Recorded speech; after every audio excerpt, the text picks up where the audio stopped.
Surxondaryoda qolib ketgan texnikamizga polni injektorlarni tayyorlab, vezibga chiqyapmiz.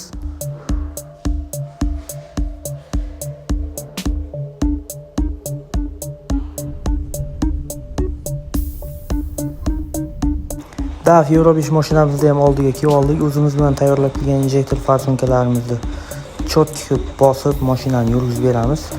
Kimda shunaqa xizmatlar kerak bo'lsa, bemalol aloqaga chiqaveramiz. Bizning o'zimizda tayyor injektor farsunkalar bo'ladi har doim. Agar ko'chada qolib ketgan mashinalar bo'lsa, bemalol vezibga chaqirsalar, boramiz vaqtga qarab, vaziyatga qarab. Polni injektor farsunkalar joyiga bosib oldik. Buni yurishiga ham baho berib qo'yamiz akalar. Mashinani ishlashlari cho'tki moshni bo'ldi. Mashinani yurgizib ko'rganimizda tiniq ishladi. Polni diagnostikalarigacha qilib, Shopir akani o'zi haydab sinab ham ko'rdi. Kimga shunaqa viziblar kerak bo'lsa, bemalol aloqaga chiqaveramiz. Euro dizel servisga keladi. Mashinani Shopir akani o'zi sinab haydab ko'rdi.